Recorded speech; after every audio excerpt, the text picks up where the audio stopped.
मंगलम भगवान वीरो मंगलम गौतमो गणी मंगलम कुंद कुंदार्यो जैन धर्मोस्तु मंगलम सर्वमंगल मांगल्यम सर्वकल्याणकारकम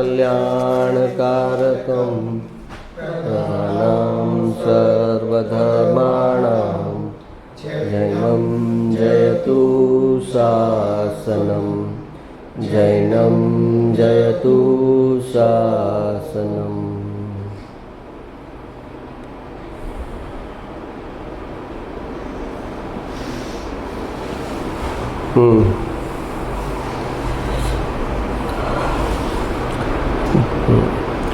દ્રવ્ય ગુણ પર્યાય સ્વરૂપ વસ્તુ છે. એમાં દ્રવ્ય જે છે એ તો અકર્તા છે, ગુણ જે છે એ પણ અકર્તા છે અને પર્યાય કર્તા છે એમ કહેવામાં આવે છે. એ વ્યવહાર છે. પર્યાય પોતાના ષટકારકથી થાય છે એટલે પરિણમન થાય છે એટલે એને કર્તા કહેવામાં આવે છે. પણ પર્યાય પણ અકર્તા જ ગણાય. કેમ કે કર્તા ક્યારે ગણાય? જ્યારે તમે કોઈ બીજાનું કામ કરો ને ત્યારે તમે કર્તા કહેવાઓ. એટલે કે તમે તમારા ઘરના વાસણ માંજો તો ઘાટી કહેવાઓ તમે? તો ધોબી કોને કહેવાય? કે જે બીજાના કપડાં ધોય એને ધોબી કહેવાય. તમે લોકડાઉનમાં તમારા કપડાં ધોયા તો તમે ધોબી થઈ જાઓ? તો એવી રીતે પર્યાય પોતે પોતાનું કામ કરે છે, બીજાનું કામ કરવા નથી જતી. તો એ અર્થમાં પર્યાય પોતાનું સહજ કામ કરે છે અને એ અકર્તા છે. એટલે એ અર્થમાં એ અકર્તા છે. બીજાનું એ પર્યાય બીજાનું કાંઈ નથી કરતી એમ જ્યારે નિષેધ કરવો છે ત્યારે એમ કે પર્યાય પોતે પોતાની પર્યાયનું કામ કરે છે, પોતે કરતા થઈને પોતાનું કાર્ય કરે છે, બીજામાં કાંઈ કરતી નથી એમ સાબિત કરવા માટે એને કરતા કહેવામાં આવે. પણ એ કરતાનો અર્થ એમ નથી કે એ કોઈ અહીંયા પર્યાયમાં રાગ થાય છે, ઈચ્છા થાય છે ને એને અનુરૂપ એ પર્યાયને કંઈ એવી સ્વતંત્રતા નથી કે પોતાનો રાગ કરે અને પછી રાગ અનુસાર કાર્ય થાય. ત્યાં આગળ જે બી છે એ સહજ પરિણમન છે. એક પછી એક જેમ પિક્ચરનો સીન જોતા હો તમે, એમાં જેમ સહજ પરિણમન છે, એક પછી એક સીન આવે છે, ફીડ થઈ ગયા છે તો એનું સહજ પરિણમન છે. અને એક અર્થમાં કહેવાય કે કંઈ ક્યારે આવ્યું એ પરિણમન, કંઈક કોઈ કે કર્યું છે ત્યાં ત્યારે થાય છે ને, એમને એમ તો નથી થયું ને. તો એ અર્થમાં એ કરતા છે, પરિણમન થાય છે એટલે એ કરતા છે. પણ આપણે જે અર્થમાં કરતાપણું જે દુનિયામાં સમજીએ કે મેં સંકલ્પ કર્યો, વિકલ્પ કર્યો, રાગ કર્યો અને એમ કરીને કરતા, તો એવા કોઈ સંકલ્પ વિકલ્પ અને રાગ પર્યાયમાં થતા નથી. કેવળ જ્ઞાન અનંતકાળ સુધી પર્યાય ચાલે છે તો કંઈ કોઈ એમાં કોઈ સંકલ્પ વિકલ્પ નથી કે મારે કેવળ જ્ઞાનની પર્યાય કરતા રહેવાનું છે. એ સહજ પરિણમન છે. તો દ્રવ્ય ગુણને અકર્તા જોવાના છે અને પર્યાયને પણ અકર્તા જોવાની છે. અને પ્લસ દ્રવ્ય ગુણ પરિપૂર્ણ છે અને પર્યાય પણ હર સમયની જે રીતે એની યોગ્યતા છે એ પ્રમાણે એ પરિપૂર્ણ જ છે. આપણે જે કીધું કે ઘાટકો પરથી ટ્રેન નીકળી અને વીટી નથી પહોંચી તો એ ટ્રેનને કંઈ અધૂરી ન કહેવાય. એક અર્થમાં અધૂરી છે કે એણે ડેસ્ટિનેશન રીચ નથી કર્યું એટલે એ અધૂરી છે. પણ એણે ડેસ્ટિનેશન રીચ કરવાનો સમય કયો છે? વીટી પહોંચવાનો એનો સમય હોય ને એના ટાઈમ ટેબલ પ્રમાણે કે આટલા સમયે વીટી પહોંચશે. ત્યારે ન પહોંચી હોય તો કહેવાય કે આ નથી પહોંચી. એ સમયે પહોંચવાની છે, પણ બાકીનો એની પહેલાંના સમયમાં તમે કાઢો અને કહો કે આ તો કુર્લા જ છે, તો આ સમય કુર્લા જ હોવાની હતી. તો પણ આપણને ડેસ્ટિનેશન ભૂલી ન જઈએ કે આપણું ડેસ્ટિનેશન હજી આવ્યું નથી. એ યાદ અપાવવા માટે એમ કે ભાઈ આ તો આ પર્યાય જે છે અધૂરી છે, હજી પરિપૂર્ણ નથી થઈ. કે પરિપૂર્ણ નથી થઈ એટલે એનું જે અલ્ટિમેટ પોટેન્શિયલ છે એ ત્યાં નથી પહોંચી, વચ્ચેની સ્ટેજમાં છે. એમ તને એ યાદ અપાવવા માટેની વાત છે. પણ એનો મતલબ આ સમયે એ અધૂરી છે એમ નથી. આ સમયે જ્યાં હોવાની હતી ત્યાં જ છે. અને તો કે પર્યાયને પણ પરિપૂર્ણ જોશે તો જે દ્રવ્યને પરિપૂર્ણ જોશે, ગુણને પરિપૂર્ણ જોશે ને પર્યાયને પરિપૂર્ણ જોશે. તો પછી હવે એનું શું થશે? એનો ઉપયોગ ક્યાં જશે? તો ઉપયોગ એનો પર્યાયમાં ટકી જ નહીં શકે. એનો ઉપયોગ દ્રવ્યમાં લીન થઈ જશે. જો પર્યાયને અધૂરી જોઈએ તો અધૂરી જોઈએ તો એને પૂરું કરવા માટેનો વિકલ્પ એને આવશે જ કે મારી પર્યાય અધૂરી છે એટલે મારે એને પૂરી કરવાની છે. તો એ વિકલ્પ તો થશે જ એને. તો એ વિકલ્પ થશે તો પછી એને નિર્વિકલ્પ ધ્યાન ક્યાંથી થશે? તો નિર્વિકલ્પ ધ્યાન ત્યારે જ થાય કે જ્યારે પર્યાયમાં પણ મારે કાંઈ કરવાનું નથી, થઈ જ રહ્યું છે. સહજ પરિણમન થઈ રહ્યું છે. એના સમયે એની યોગ્યતા અનુસાર એ સમયની એની જે યોગ્યતા છે એને અનુસાર એ થઈ રહ્યું છે. અને એટલે એમાં મારે કંઈ કરવાનું નથી એમ કહે છે ત્યારે જ એ દ્રવ્યમાં લીનતા થાય છે. અને દ્રવ્યમાં લીનતા, ધ્રુવમાં લીનતા થવાથી પર્યાયનું જે નિર્મળ પરિણમન છે એ થાય છે સહજતાથી. તો શુદ્ધ પર્યાયનો એક અપેક્ષા એ કે શુદ્ધ પર્યાય તો તારે મલિનતા ટાળવાની છે અને શુદ્ધતા કરવાની છે એમ કહેવામાં આવે વ્યવહારથી. પણ એનો મતલબ કે એ મલિનતાને જોવાની છે, એને ખોલવાની છે અને પછી એને શુદ્ધ સાફ કરવાની છે એમ નથી. તું ધ્રુવ પર દ્રષ્ટિ કરે છે તો અહીંયા આગળ પર્યાય નિર્મળ થવા લાગે છે. તો એ ત્યારે એમ કહેવાય કે એ તે પર્યાયને નિર્મળ કરી, ભગવાને પર્યાયને નિર્મળ પરિણમન કર્યું, પણ ભગવાને ધ્રુવ પર દ્રષ્ટિ કરી છે. એ ધ્રુવ પર દ્રષ્ટિ થવાથી આ બાય પ્રોડક્ટમાં આ ચીજો થાય છે. તો આ રીતે આખા દ્રવ્યને ન સમજે અને એમ સમજે વ્યવહારથી તો મારે કરતાપણું છે અને નિશ્ચયથી હું અકર્તા છું. તો કે એમાં એને રાઈટ વેમાં સમજવું પડશે કે વ્યવહારથી કરતાપણું છે. કરતાપણાનો અર્થ જે એમ છે કે પર્યાયનું કરતાપણું ક્યારે કીધું કે જ્યાં સુધી તું રાગમાં ઊભો છે ત્યાં સુધી તને તારું હરેક સમયનું કર્તવ્ય શું છે એ બતાવવામાં આવે છે. એને જીવ કરતાપણું સમજે છે. કર્તવ્ય અને કર્તૃત્વ એ બે અલગ વર્ડ છે. રાગમાં ઊભો છે, તને કંઈ વાગે છે તો તને કંઈ દુઃખ થાય છે, પગમાં કાંટો વાગે તો તને દુઃખ થાય છે ને, તો કે હા મને થાય છે. એટલે તું રાગની ભૂમિકામાં છો ને, તો પછી હવે રાગની ભૂમિકામાં તારું કર્તવ્ય છે કે બીજા જીવને તારા થકી હિંસા ન થાય. એ તારું કર્તવ્ય છે. પણ એનો મતલબ કે બીજા જીવને બચાવવાનો હું કરતા છું એમ નથી. હા, રાગની ભૂમિકામાં તને ભૂખ લાગે છે તો તને દુઃખ થાય છે ને, ખાવા ન મળે તો કે ઓકે, તો પછી બીજાને પણ ભૂખ્યો ન રાખતો, એને ખાવા પીવા બરાબર આપજે, એની સાથે ખાવાના અંતરાય ન કરતો. એ તારે રાગની ભૂમિકામાં જ્યાં સુધી છે ત્યાં સુધી તારું કર્તવ્ય છે. એ કર્તવ્ય છે, એ કર્તવ્ય અલગ છે અને કરતાપણું અલગ છે. તો જે વ્યવહાર નહીં છે એ કર્તવ્ય બતાવે છે કે તારા શરીર પ્રત્યે તારું કર્તવ્ય છે. તું જેમ તેમ ચાલીશ અને એમાં કોઈ જીવ મરશે, કરશે, હિંસા થશે તો એનું કર્મ તારા એકાઉન્ટમાં જશે, કેમ કે તું રાગની ભૂમિકામાં છો, તું વિતરાગ નથી.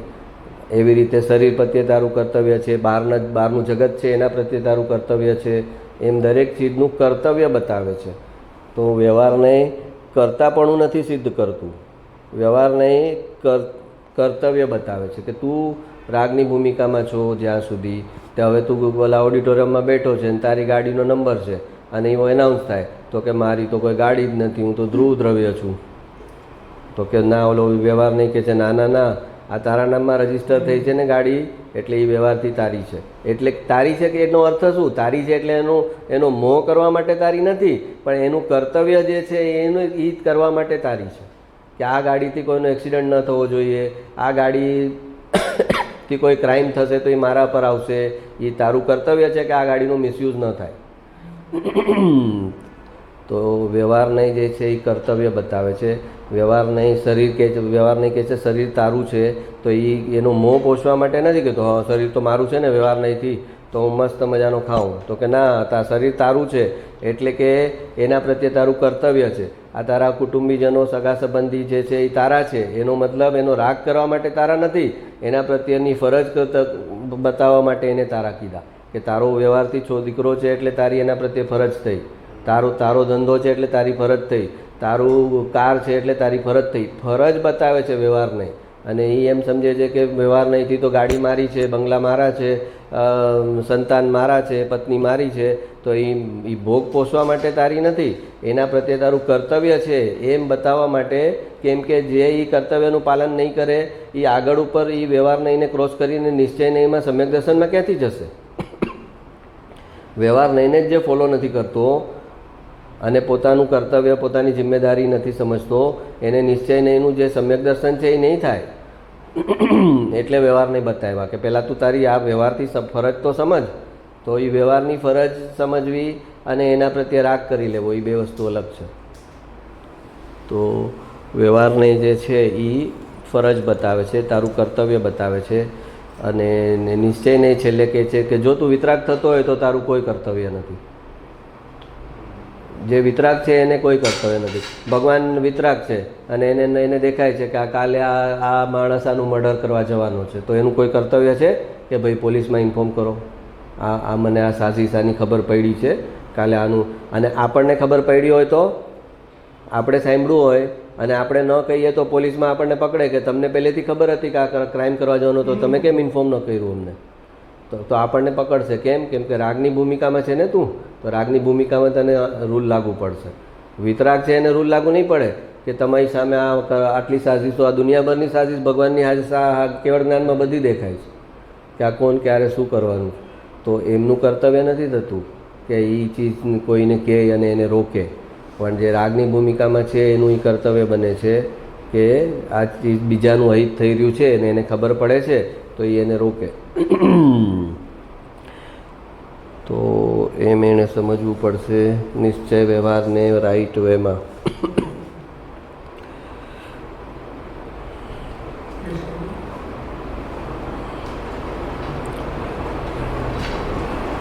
હા, પછી છે માહિતીના કપડાં ક્ષયોપશમના કબાટમાં મૂકી સંતોષ કરી લેવો એ શુષ્ક જ્ઞાનીનું લક્ષણ છે.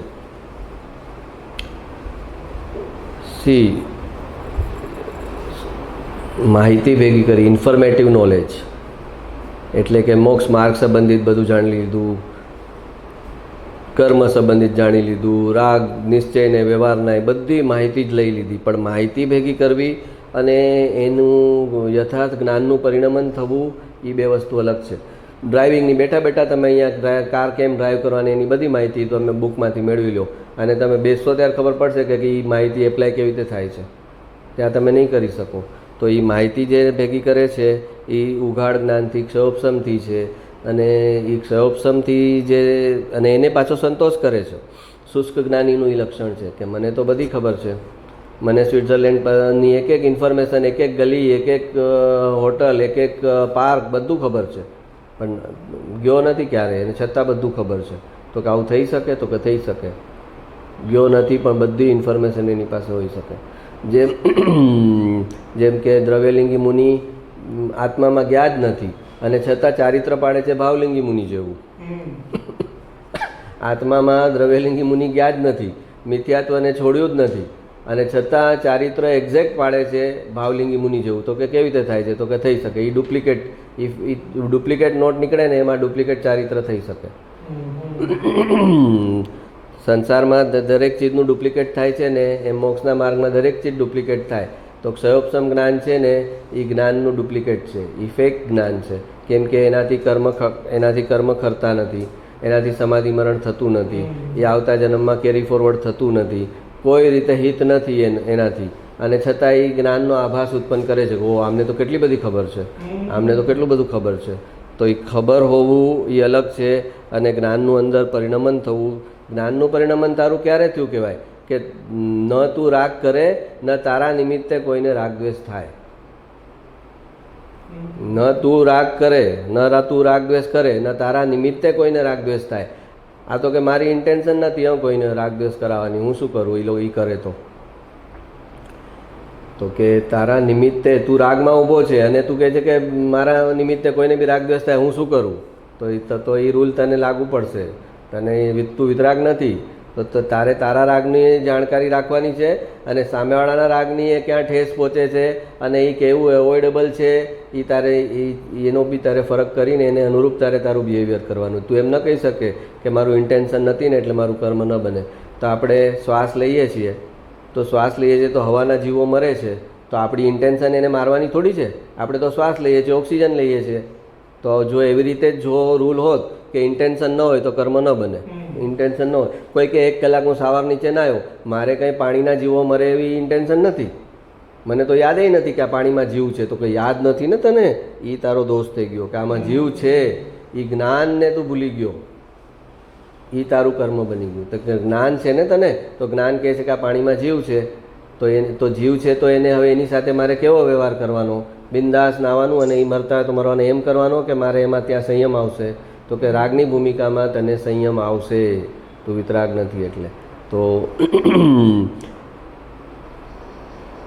એટલે જ્ઞાનનું પરિણમન અલગ અને માહિતી ભેગી કરી લેવી એ અલગ, અને એની સમજણ હોવી જોઈએ કે મને હજી ખાલી માહિતી ભેગી થઈ છે ઓલા અધૂરા ઘડા છલકાય એમ છલકાવા ન લાગાય.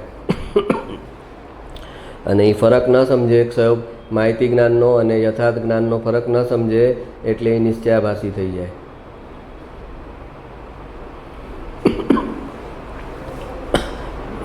ભારતીબેન,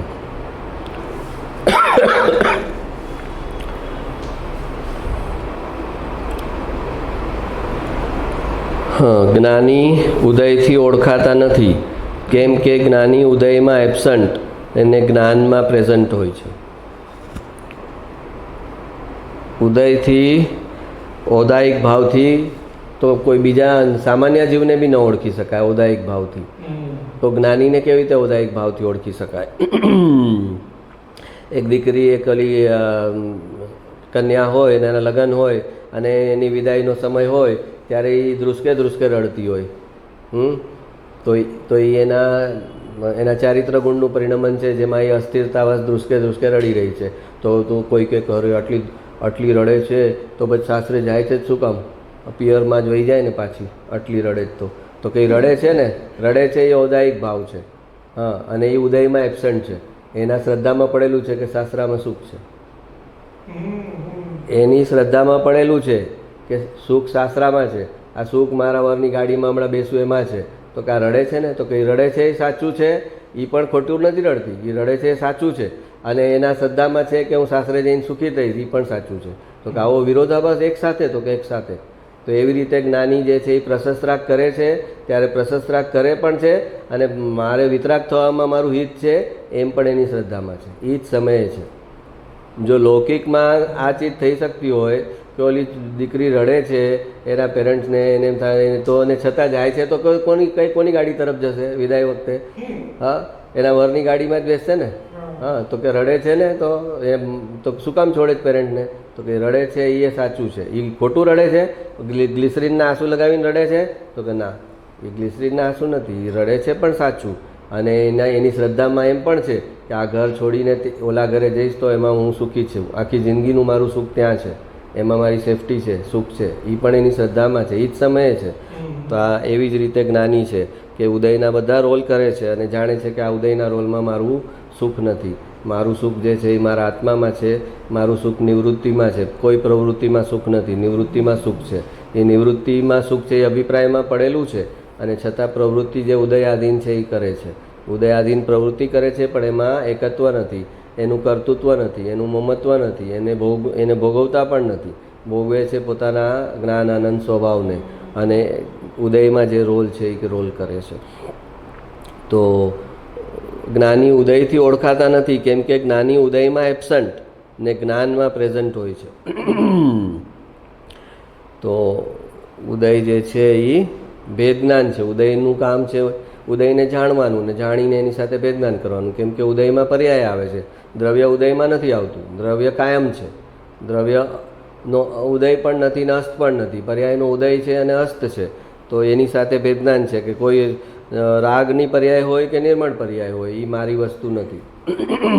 એમાં મારું એકત્વ નથી. મારું એકત્વ એમાં છે કે જે ઉત્પન્ન નથી થયું ક્યારેય, જે નાશ નથી પામતું ક્યારેય, એ જે ત્રણેય કાળ ટકનારું જે દ્રવ્ય છે એ મારી વસ્તુ છે અને મારું એકત્વ એમાં જ છે.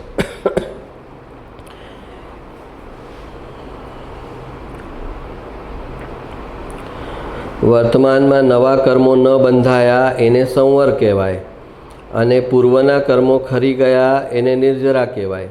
સંવર અને નિર્જરાનો સમય એક છે. હવે સંવર અને નિર્જરાનો સમય એક છે ને ક્યારે છે કે જ્યારે ધ્રુવદ્રવ્યમાં ધ્યાન થાય છે, એક સમયનું ધ્યાન, એમાં એકાગ્રતા થાય છે, લીનતા થાય છે. એ જ સમયે એને નવા કર્મો આવતા અટકી ગયા તો એ સંવર થયો કહેવાય. અને જૂના પહેલાંના લાગેલા જે કર્મો હતા એ ખરવા લાગ્યા તો એ નિર્જરા થઈ. અને સંવરે નિર્જરા એક જ સમયમાં થઈ અને એ સમયમાં એનો ઉપયોગ ક્યાં છે તો કે એ પોતે આત્મામાં લીન છે. આત્મામાં લીન છે એ ધ્યાન, એટલે કીધું ધ્યાન જે છે એ જ સંવર અને નિર્જરા છે. બે વસ્તુ નથી. ધ્યાન કીધું એમાં બંને આવી ગયું, સંવર અને નિર્જરા. કેમ કે ધ્યાનના સમયમાં જૂના કર્મો જે છે એ નવા કર્મો અંદર આવી નહીં શકે એટલે એ સંવર, અને જૂના કર્મો ખરશે એટલે એ નિર્જરા. અને એ આત્મામાં જ્યાં સુધી ઉપયોગ નથી જતો, લીન નથી થતો, ત્યાં સુધી બહાર ક્યાંય પણ ગયો તો એને બંધ છે ને છે, ચાહે અશુભ બંધ હોય કે શુભ બંધ હોય, પણ બહાર આવ્યો એટલે બંધ છે, અને અંદર ગયો એટલે નિર્જરા છે. પછી અશુભને શુભમાં સિલેક્ટ કરવાનું આવે તો શુભને સિલેક્ટ કરે, એ વસ્તુ અલગ છે. કે સંસારના રાગમાં પડવું એના કરતાં દેવગુરુ શાસ્ત્રના રાગમાં પડવું તો એમાં મારી સેફટી છે. કેમ કે દેવગુરુ શાસ્ત્ર મારા રાગને નરીશ નહીં કરે, મારા રાગનો રિસ્પોન્સ નહીં આપે, રાગનો પ્રતિરાગ નહીં આપે. એ રાગને કેમ ટાળવાનો એને રસ્તો બતાવશે. જ્યારે સંસારમાં કોઈનો રાગ કરીશ તો એ રાગનો સામે પ્રતિરાગ આપશે તને, તારા રાગને નરીશ કરશે. અને એ નરીશ ક્યાં સુધી કરશે? એનો સ્વાર્થ હશે ત્યાં સુધી. અને એ સ્વાર્થ પૂરો થઈ જશે તો ક્યારે રાતમાં એનો રાગ બદલાઈ જશે ખબર નહીં પડે, અને યુટર્ન લઈ લેશે. તો જ્ઞાની દેવગુરુ શાસ્ત્ર પ્રત્યે જે રાગ થયો એ વન વે રાગ છે. એ સામે રિસ્પોન્સ નહીં આપે. એ રિસ્પોન્સ નહીં આપે એટલે વ્યવહારમાં આમ અતડા રહેશે એની વાત નથી. વ્યવહારમાં અતડા નહીં રહે. વ્યવહારમાં કીધું ને, ઉદય આદિન જે બી કરવા યોગ્ય હશે એ કરશે. તો પણ અંદરથી એને ભેદનાન છે, એટલે એની સંગતમાં તું રહીશ તો તને પણ એ કળા આવડી જશે કે રોલ કેવી રીતે કરવાનો અને એ રોલથી છૂટા કેવી રીતે રહેવાનું. આ મોટા મોટા ઓલા ડાન્સ, આ બધા કલાકારો રોલ કરે છે તો એ શું ભૂલી જાય છે પોતાને, કે પોતાનું ઘર ક્યાં ગરીબનો રોલ કરે. અમિતાભ બચ્ચન ઝૂંપડામાં રહે, હા, ઓલા કુલી પિક્ચરમાં બોજા ઉપાડે, તો પછી ભૂલી જાય રાતે જતી વખતે કારમાં કે અરે હું તો બંગલામાં રહું છું. હા, એવું ભૂલી જાય ખરો. એ જ્યારે ડાયલોગ બોલતો હોય ગરીબીના ત્યારે એ ભૂલો છે? ભૂલો નથી. એ ઉપયોગથી કામ કરે છે. એ ઉપયોગથી ઉદયનો રોલ કરે છે. અને એને શ્રદ્ધામાં ક્લિયર ખબર છે કે આ હું નથી, મારું તો બધું અપ ટુ ડેટ છે. આ ગરીબીનો રોલ કરવાના મને કરોડો રૂપિયા મળ્યા છે, એ એને ખબર છે. આ ફાટેલા કપડાં પહેરવાના મને પૈસા મળ્યા છે. તો એવી રીતે જ્ઞાનીને જ્યારે ધ્રુવ દ્રવ્યનું પોતાનું અસ્તિત્વનું એકત્વ ત્યાં થઈ જાય છે ત્યારે બાકીના ગમે એવા રોલ હોય ઊંચા, હવે અમિતાભ રોલમાં અબજોપતિએ બન્યું હોય તો શું, તો એની સાથે એને એકત્વ નથી. હા, તો કે ના અબજોપતિ સાથે તો એકત્વ કરે ને, તો કે તો મરી જાય, સાંજના જાય ત્યારે પછી એની ઓકાત પર આવી જાય તો પછી એને તો પ્રોબ્લેમ થાય. એટલે એનું એકત્વ એમાંય ન હોય. એમાં એ બિલ ગેટ્સ બી બન્યું હોય ફિલ્મમાં, પણ એ સાંજે ગાડીમાં બેસે ત્યારે ખબર પડે કે હું બિલ ગેટ્સ નથી ભાઈ. એકાદ બે બંગલા છે ત્યાં સુધી બરાબર છે કે બિલ ગેટ્સ નથી હું. તો એમાં એને એકત્વ ન હોય, અને ખરાબ રોલ હોય એમાં એકત્વ ન હોય. એવી રીતે અહીંયા આગળ જ્ઞાનીને પણ શુભ અશુભ ઉદયાધીન રોલ આવે. એ રોલને રોલ તરીકે જ જાણે છે. અને ધ્રુવનો કોઈ રોલ નથી. ધ્રુવ પોતે અકર્તા છે, અભોગતા છે, અને એમાં ઠરવું, એમાં જ મારું હિત છે એમ એની શ્રદ્ધામાં પડેલું છે. એટલે કીધું કે સમ્યક દ્રષ્ટિ છે એને લડાઈના મેદાનમાં પણ નિર્જરા છે, યુદ્ધ કરતી વખતે પણ નિર્જરા છે. અને જે મિથ્યાત્વી દ્રવ્યલિંગી મુનિ છે એને ચારિત્ર પાડે છે એ સમયે બંધ છે. ચારિત્ર પાડે એ સમયે પણ એને નિર્જરા નથી. જ્યાં સુધી મિથ્યાત્વ ઊભું છે ત્યાં સુધી નિર્જરા શક્ય જ નથી. બંધ પડે જ છે. જે આ લોકોના 10 લક્ષણ પર્વમાં એક આવે ને અકિંચન્ય વ્રત, એ અકિંચન્ય ધર્મ આવે એ લોકો આપણામાં દિગંબરમાં. તો એ અકિંચન્ય ધર્મ એટલે અપરિગ્રહ. અકિંચન્ય ધર્મ એટલે આત્માની અંદર અપરિગ્રહનો ધર્મ છે. તો કે અપરિગ્રહનો ધર્મ એટલે તો કે પહેલાં પરિગ્રહ સમજવું પડશે. અપરિગ્રહને સમજવા માટે કે પરિગ્રહ, તો પરિગ્રહ શબ્દમાં ગ્રહ આવે છે. ગ્રહ આવે છે ને, તો એ ગ્રહ શેના માટે આવે છે? ગ્રહણ કરવું. અને પરી એટલે ચારે તરફથી. પરિગ્રહ એટલે કે ચારે તરફથી ગ્રહણ કરવું, એનું નામ પરિગ્રહ. તો કે શું ગ્રહણ કરવું? તો બહાર તો આપ્યું કે આ મોટર, બંગલા, ગાડી, સ્ત્રી, પુત્ર, મકાન, દુકાન, આ બધું બહારનો પરિગ્રહ. 10 પ્રકારના બહિરંગ પરિગ્રહ છે. એમાં આ બધું આવી જાય, ધન, ધાન્ય, સોના, ચાંદી, પહેલાંના જમાનામાં હાથી, ઘોડા, એ બધું. એ 10 પ્રકારના આપ્યા બહારના પરિગ્રહ. અને અંતરંગ પરિગ્રહ આપ્યા 14 પ્રકારના. એમાં પહેલો જ પરિગ્રહ કયું? તો કે મિથ્યાત્વ. મિથ્યાત્વને પરિગ્રહ કીધું કે આત્માએ મિથ્યાત્વને ગ્રહણ કર્યું છે, એનું પરિગ્રહ છે. પરિગ્રહ એટલે કે આત્માએ તો એ આત્માનો જે ઉપયોગ છે એણે એ ધ્રુવ દ્રવ્યને ગ્રહણ કરવાનું છે. એ ધ્રુવ દ્રવ્યને એણે ગ્રહણ ન કર્યું અને અહીંયા આગળ આ મિથ્યાત્વને ગ્રહણ કર્યું છે, ઊંધા ચત્તા ભાવ ગ્રહણ કર્યા છે. ધ્રુવનો પરમપારિણામિક ભાવ છે એને ગ્રહણ ન કર્યો અને અહીંયા રાગ દ્વેષ અને મોહના પરિણામ છે એને એણે ગ્રહણ કર્યા. એ પરિગ્રહ તો પહેલું જ એ મિથ્યાત્વ, અને એ મિથ્યાત્વ એટલે પરિગ્રહ. 14 પ્રકારના પરિગ્રહમાં પહેલું જ મિથ્યાત્વ છે. મિથ્યાત્વ, પછી હાસ્ય, રતિ, અરતિ, ભય, શોક, જુગુપ્સા, સ્ત્રીવેદ, પુરુષવેદ ને નપુસક. આ 14 પ્રકારના અંતરંગ પરિગ્રહ.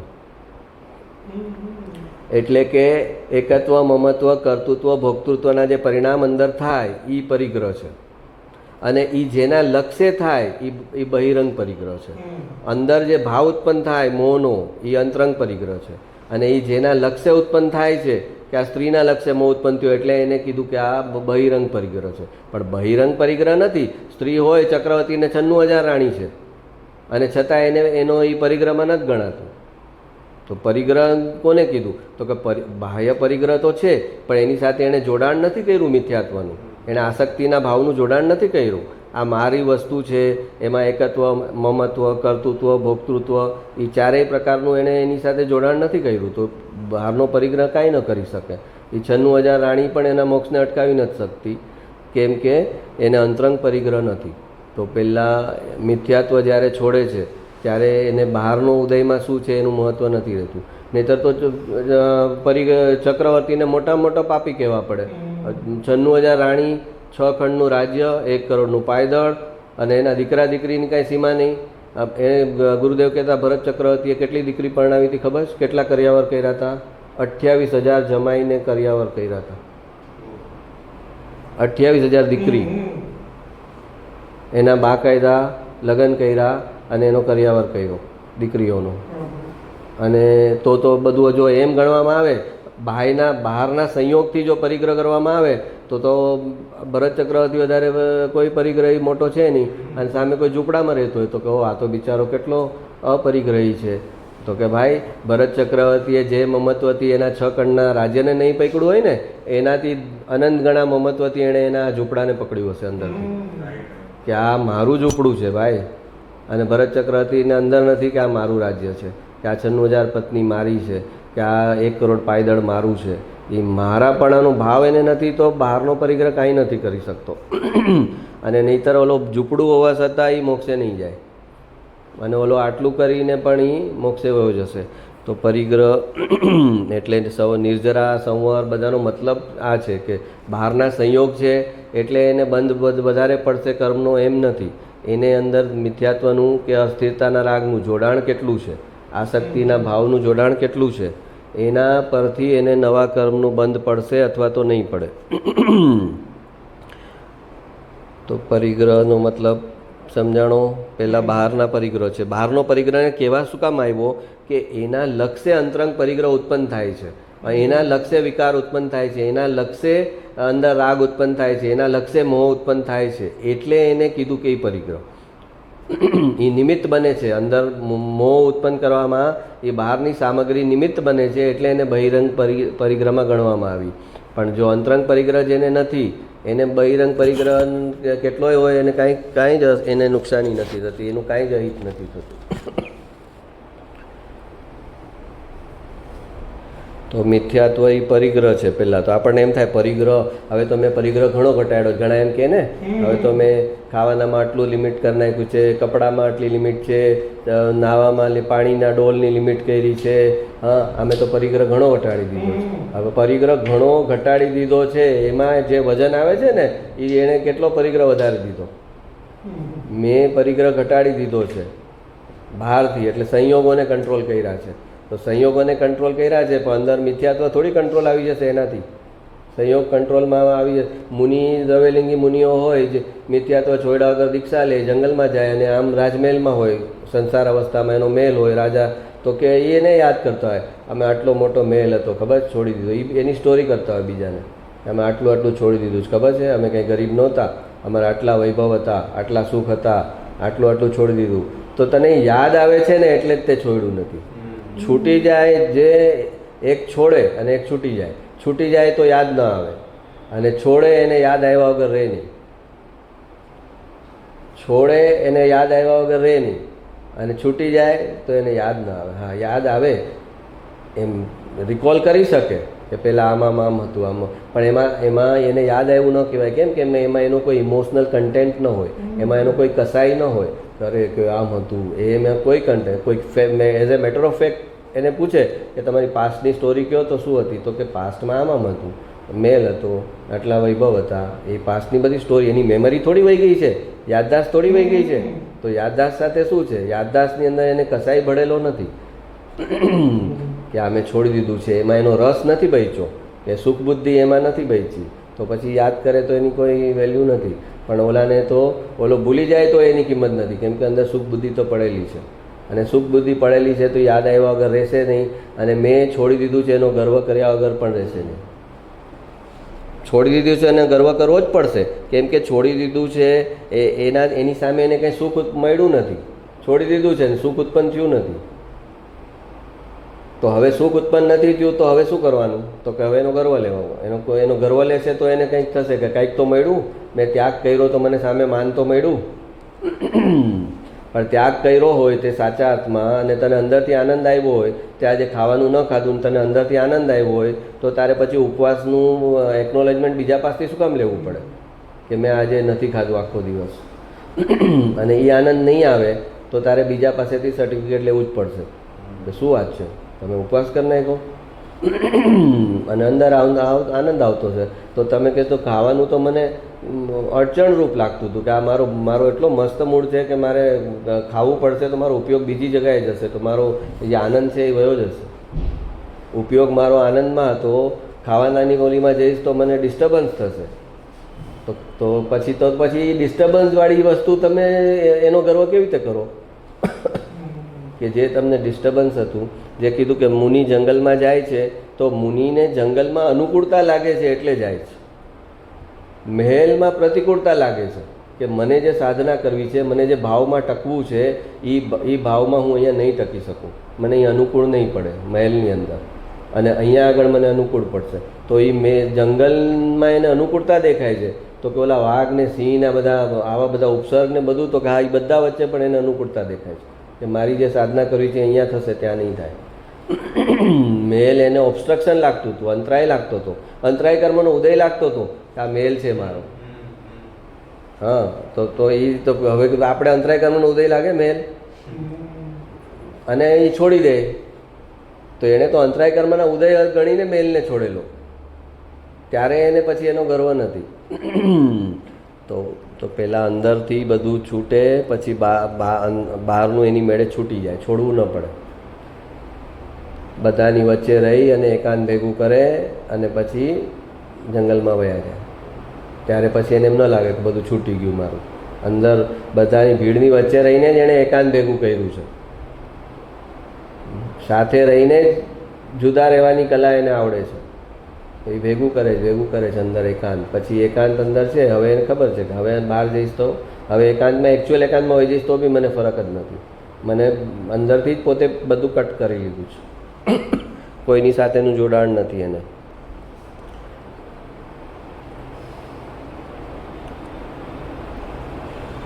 દ્રવ્યની અપેક્ષાએ મોક્ષ માર્ગ અને મોક્ષ બંને અવસ્તુ છે. અવસ્તુ એટલે નોન એક્ઝિસ્ટન્ટ, એ વસ્તુ છે જ નહીં. દ્રવ્યની જ્યારે અપેક્ષા કરીએ કે ધ્રુવ દ્રવ્યની વાત આવે ત્યારે ધ્રુવ દ્રવ્ય મોક્ષ માર્ગને પણ નથી જાણતું અને મોક્ષને પણ નથી જાણતું. કેમ કે મોક્ષ માર્ગ એ પણ પર્યાય છે અને મોક્ષ છે એ પણ પર્યાય છે, અને ધ્રુવ દ્રવ્ય માટે પર્યાય અવસ્તુ છે. એ કે મને ખબર જ નથી પર્યાય શું છે, હું ધ્રુવ દ્રવ્ય છું, પર્યાય શું છે મને નથી ખબર. એટલે કીધું દ્રવ્યની અપેક્ષાએ મોક્ષ માર્ગ અને મોક્ષ બંને અવસ્તુ છે.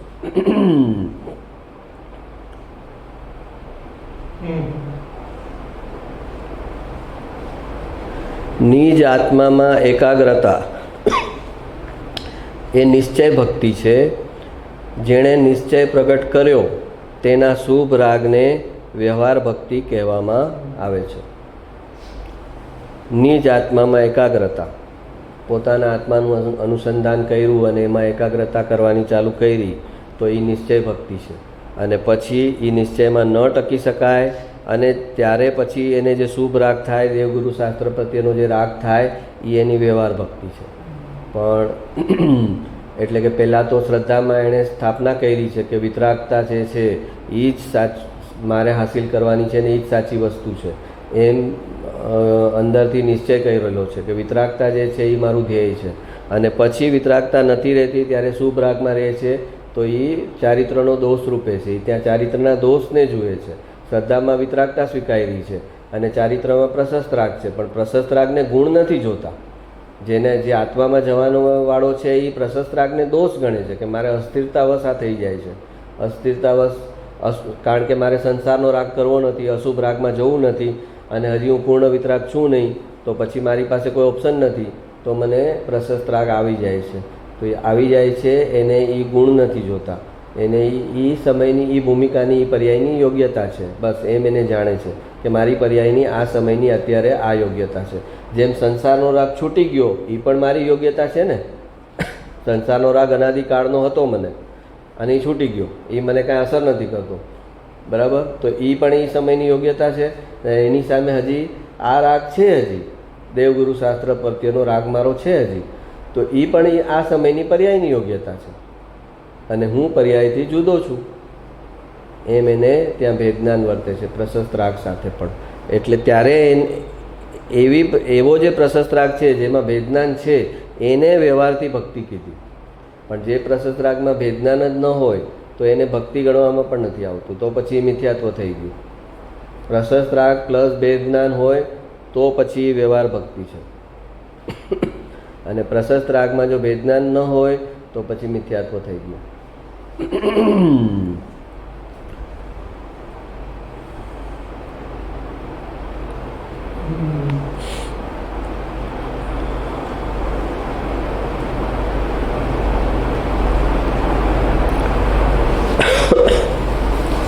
રુચિ અનુયાયી વીર્ય એટલે કે જેને જેની રુચિ હોય એનો પુરુષાર્થ કર્યા વગર એ રહે જ નહીં.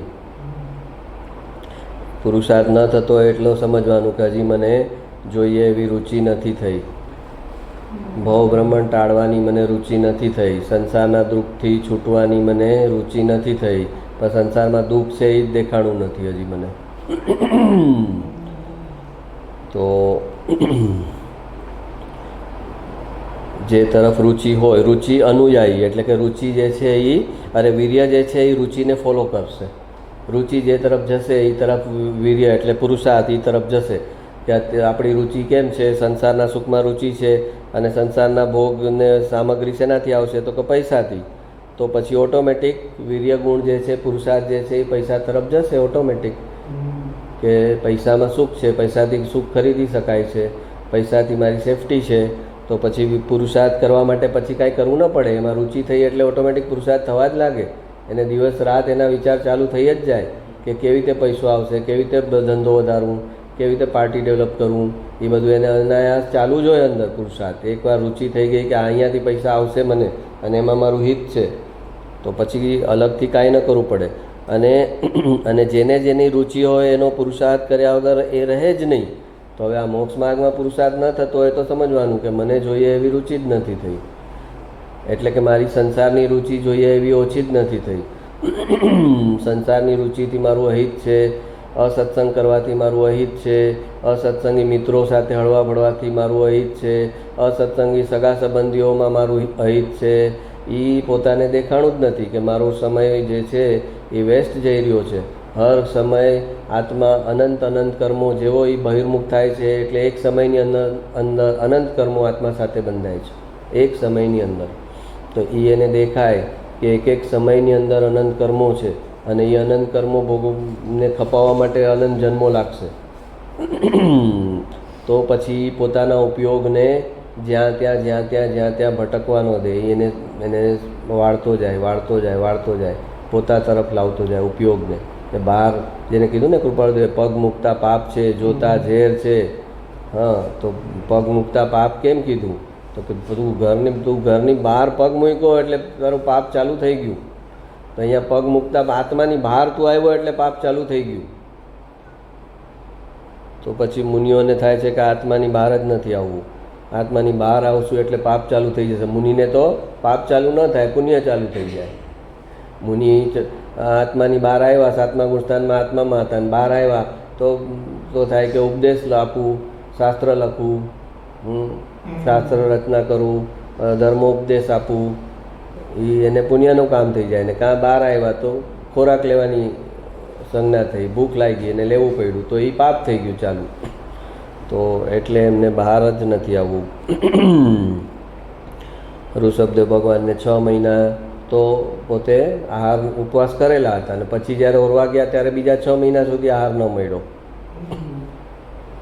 તો કહે છે કે એ ઉદય છે, જો તીર્થંકરને ઉદય ભોગવવો પડે, જો તીર્થંકર હોય એટલે એનું જન્મ કલ્યાણક, પછી પહેલાં તો ગર્ભ કલ્યાણક, ગર્ભમાં આવે એની ઉજવણી કરે દેવો, પછી જન્મ કલ્યાણક એની ઉજવણી થાય, પછી દીક્ષા કલ્યાણક હોય એ દેવો ઉજવે.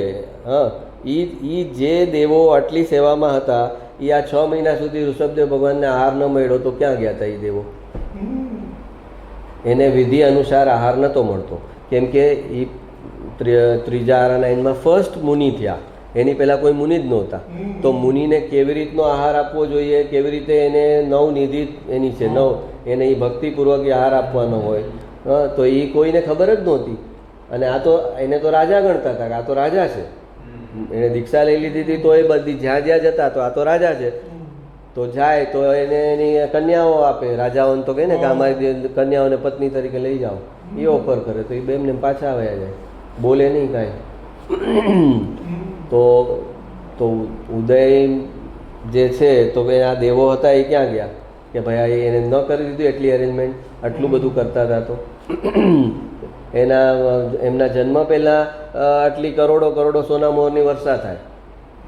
હા, તો એ બધું ક્યાં ગયું? તો કે ભાઈ ઉદયને દેવો ત્યારે જ તારું કામ કરશે જ્યારે તારું પુણ્ય ઉદયમાં હશે. એ ત્યાં નિમિત્ત રૂપે છે. એ દેવો ત્યારે તારું કામ કરશે જ્યારે તારું પુણ્ય ઉદયમાં છે. એ પુણ્યનું ફળ આપવામાં નિમિત્ત રૂપે છે, એ કંઈ કરનારા થોડી છે. અને તારો પાપનો ઉદય છે તો એ બધા જ દેવો એમાં ભેગા મળીને કાંઈ ન કરી શક્યા. વાસુદેવને આટલા દેવો સેવામાં હતા અને જ્યારે પાપનો ઉદય આવ્યો, દ્વારકા નગરી બળી ગઈ તો એ દેવોએ કેમ ન બચાવ્યા વાસુદેવને? કૃષ્ણ ભગવાનને જંગલમાં મૃત્યુ આવ્યું ત્યારે બધા દેવો ક્યાં ગયા હતા? બચાવ ન આવ્યા? તો કે ઉદય પાપનો ઉદય આવશે ત્યારે તને કોઈ નહીં બચાવી શકે. પુણ્યનો ઉદય હશે એમાં આપવા માટે આવશે દેવો કે આ લ્યો ભાઈ તમારા પુણ્યનું ફળ, તમારું જ હતું પુણ્ય એનું ફળ આપે છે ને. તું બેંકમાં ગયો તો તારા રૂપિયા હશે તો તને નહીં આપશે ને. તો તું કે આણે મને જો આજે રૂપિયા આપી દીધા, હા કેશિયરે મને આજે છે ને સવારના પોરમાં મને 2 લાખ રૂપિયા આપી દીધા. તો કે તે ચેક લખ્યો હતો ને 2 લાખનો? તો કે હા. તો તારા એકાઉન્ટમાં હતા ને? તો કે હા. તો પછી કેશિયરે છે ને આપ્યા? કેશિયરે એટલે આપ્યા તારા એકાઉન્ટમાં હતા. તો એમ દેવોએ ત્યારે આપ્યું કે તારા પુણ્યના એકાઉન્ટમાં ક્રેડિટ હતી એટલે દેવોએ નિમિત્ત રૂપે તને ફળ આપેલું. દેવોએ એના ઘરનું નહોતું આપ્યું તને. તો પુણ્યનો પાપનો ઉદય આવશે ત્યારે કોઈ હેલ્પ કરી નહીં શકે, અને પુણ્યનો ઉદય હશે ત્યારે કોઈની હેલ્પની જરૂર નહીં પડે. હેલ્પની જરૂર નહીં પડે, એની મેળે કંઈ હેલ્પ કરનારા બી આવી જશે, તારે ગોતવા જવા નહીં પડે. પાપનો ઉદય હશે તો ગોતવા જઈશ તો નહીં મળે, અને પુણ્યનો ઉદય હશે તો તારે ગોત્યા વગર તારું કામ થશે. તો એમ એને શ્રદ્ધા થાય પોતાના, તો પછી જીવ પોતે પોતા તરફ વળી જાય. ઓ પુણ્ય પાપનો, બહાર સંસાર આખો પુણ્ય પાપનો ખેલ છે. ઓકે, તો હવે એ તરફ જાઉં એના કરતાં મારા આત્મા તરફ જાઉં ને. જો આત્મા તરફ જઈશ અને હજી પૂર્ણ વિતરાગ નથી, રાગપૂર્વકની એકાગ્રતા કરીશ તો પુણ્યનું ફળ આવશે. તો એ મારી બહારની સેફટી કરશે, અને બાકી જેટલી આત્મામાં લીનતા થશે એટલા મારા કર્મોની નિર્જરા થશે, અને મને એનું પુણ્યનું બંધી પુણ્ય બનશે જેટલું રાગ હશે એટલું, અને બાકી ગુણોનો વિકાસ થશે, નિર્જરા થશે એટલું. તો હવે મારે બહાર જવાનું કાંઈ પ્રયોજન જ નથી. એમ સમજે સાચા અર્થમાં આ વસ્તુનું ભાવભાષણ કરે ત્યારે એને અંતર્મુક્તા કેળવાય અંદર, કે બહિર્મુક્તા જે છે એ તૂટે. બહિર્મુક્તા તોડે નહીં અને કે આત્મામાં જવું છે ને મોક્ષે જવું છે ને સમ્યક દર્શન કરવું છે ને ધર્મ કરવો છે. અંતર્મુક્તા વગર કેવી રીતે થશે? અંતર્મુક્તા તો પહેલો. અને એ બહિર્મુક્તા જે છે એની વ્યર્થતા નહીં દેખાય તો તું અંતર્મુખ કેવી રીતે થઈશ? બહિર્મુક્તાની વ્યર્થતા દેખાય અને અંતર્મુક્તાનો જે ફાયદો છે એ દેખાય ત્યારે જ તો અંતર્મુખ થઈશ તું. તો આ સમજી લે કે દેવો હેલ્પ પુણ્ય જેનું ઉદયમાં છે એને હેલ્પ કરવા માટે દેવો દોડે છે કે આનું પુણ્ય આપો આપો આપો. ત્યાં પુણ્યનો કરંટ ઓલાનો છે અને પાપનો ઉદય હશે તો કોઈ કરતાં કોઈ તને કાંઈ હેલ્પ નહીં કરી શકે.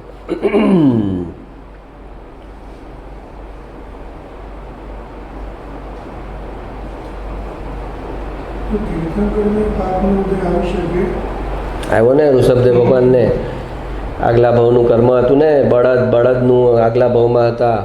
તો એ ઓલા સ્ટોરી છે એની કે એ ઓલું ખા કરતા ને તો એને એ કહે છે કે એક કામ કરો ને એને મોઢે બાંધી દો એટલે 8 કલાક સુધી એ કાંઈ ખાઈ ન શકે. એને મોઢે એમ એક પ્રકારે બાંધી દીધેલું બળદને અને એમાંથી ખાવાના અંતરાય ઉત્પન્ન થયા હતા અને એ એને ભોગવવા પડ્યા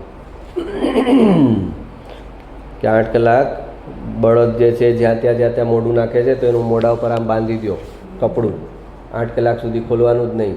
એટલે એ 8 કલાકના ઓલાને અંતરાય થયા હતા, ખાવાના ના પીવાના ના, અને એ પોતાને થયા ભોગવવા પડ્યા. તો તીર્થંકરને બી ઉદય આવે તો કોઈ હેલ્પ ન કરી શકે, અને કરી શકવા માટે આવતા હોય તો બી હા ન પાડે, કેમ કે એને હવે જ્ઞાન થઈ ગયું છે કે જો અત્યારે કરે લઈશ આ લોન લઈશ તો પાછી મારે જ ચૂકવવાની છે. લોન તો મળી શકે મેળવવી હોય તો, પણ લોન લીધી એટલે સંસારનો બહુ તારો વધી ગયો. લોન લીધી એટલે એને ચૂકવવા માટે પાછો નવો ભાવ થશે. આજે કૃપાળુદેવ સૌભાગભાઈને કોઈ ફાઇનાન્શિયલ હેલ્પ ન કરતા. કેમ? આટલા આર્થિક ભીડમાં હતા, આટલું દુઃખ હતું, આર્થિક ઘર કુટુંબ ચાલી નહોતું શકતું. તો કે ભાઈ મને આમ મારું ઘર કુટુંબ ચાલે એટલું તો કરી આપો, તમારી પાસે કેટલી લબ્ધિ છે, કેટલી શક્તિ છે, કેટલો પાવર છે, તમે જરાક કંઈક મને એટલું તો કરી દો. મને એશો આરામ તો નથી કહેતો, પણ મારું ઘર ચાલે એટલું તો કરી દો. અને કૃપાળુદેવે એની વાત સાંભળી જ નહીં ક્યારેય પણ, કે એ ચીજ હું કરીશ જ નહીં, કેમ કે એ ચીજ કરવા માટે અમે નથી આવ્યા, અને એ ચીજ કરીશ એટલે એને કેટલું અહિત થશે એ એને ખબર હતી. કેમ અહિત થશે?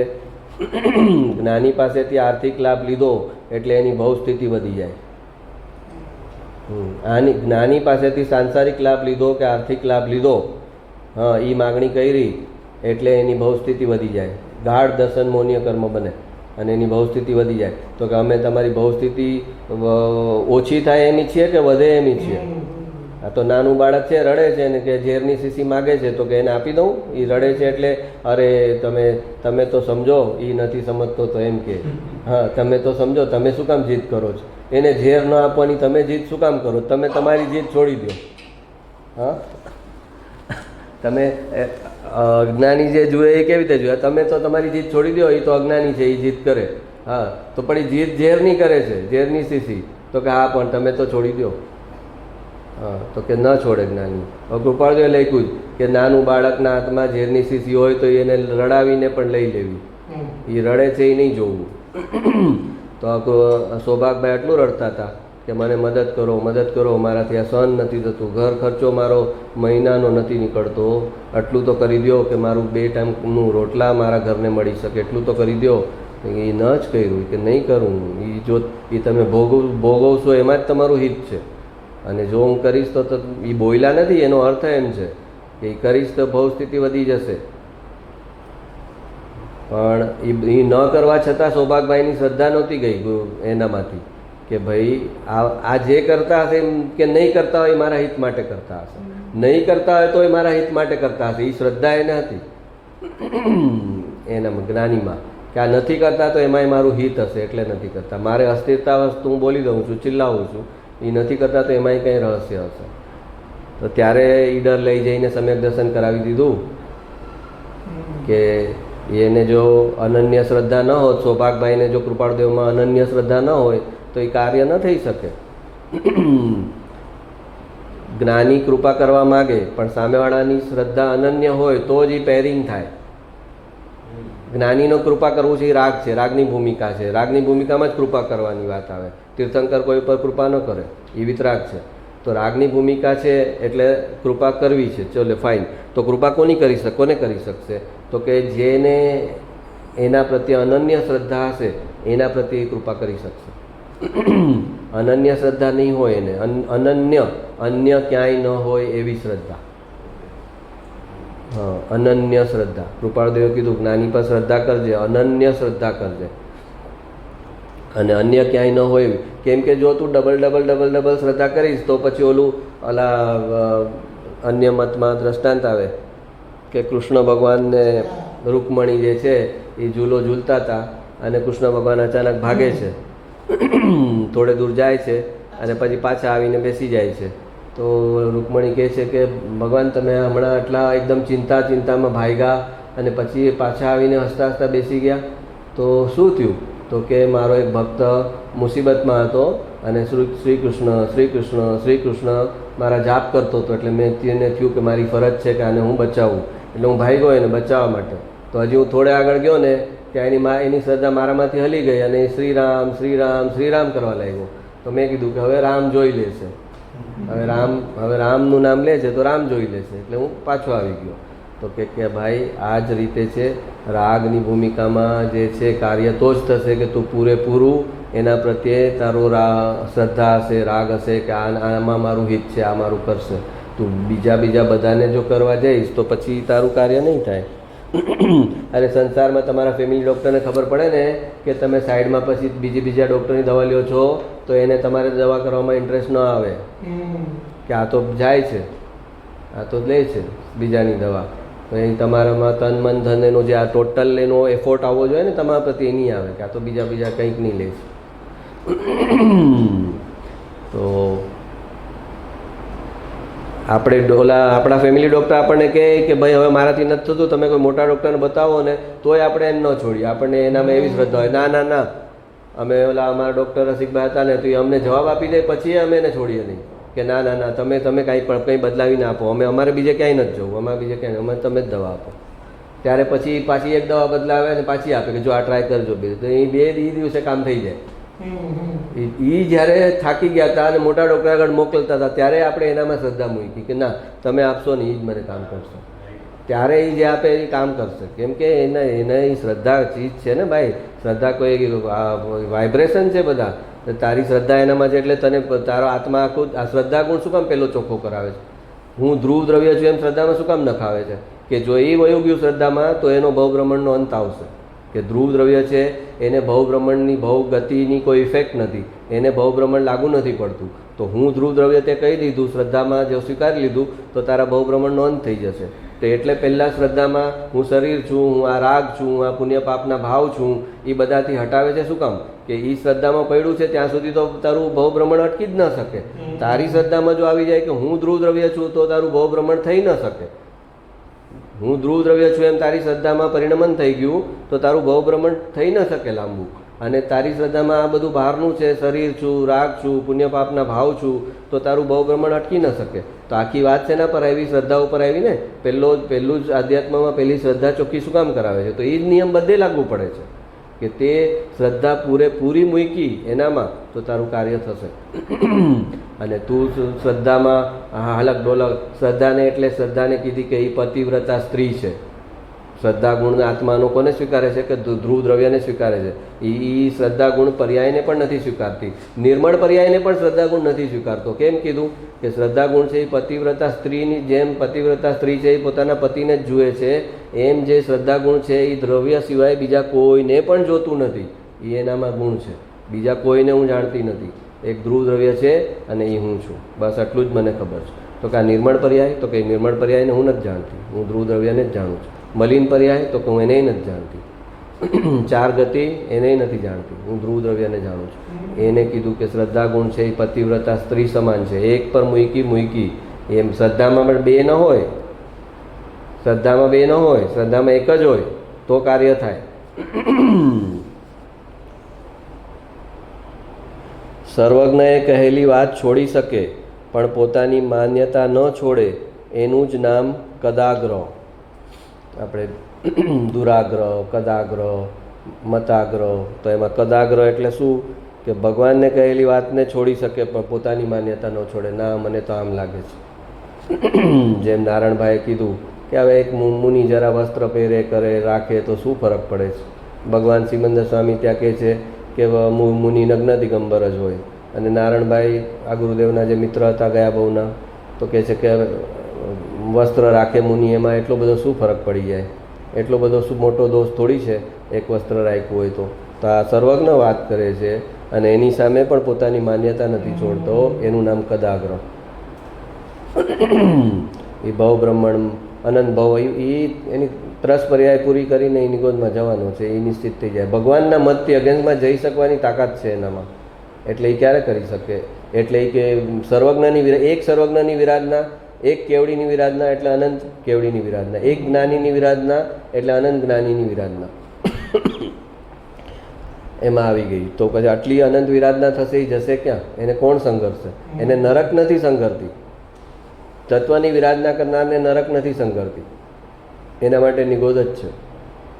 કેમ કે નરક છે એ પંચેન્દ્રિય છે, ત્યાં જીવ જે છે એ પંચેન્દ્રિય શરીર છે, મન છે, અવધિ જ્ઞાન છે. હા, એ કંઈ નિગોદના જીવથી તો ક્યાંય ઉપર છે. એ તો એ તત્વની વિરાધના કરનાર નરકમાં નથી જતો. તત્વની વિરાધના કરનાર જે છે એ નિગોદમાં જાય છે. એનું જ્ઞાન ખતમ થતાં થતાં એ અજીવ થતાં થતાં રહી ગયો, એમ સમજો કે જીવ છે એ અજીવ થઈ જ ન શકે. એટલે એ અજીવ થતાં થતાં રહી ગયો છે. પણ એને લોકમાં તો બધે એને અજીવ એઝ ગુડ એઝ અજીવ ટ્રીટ થશે.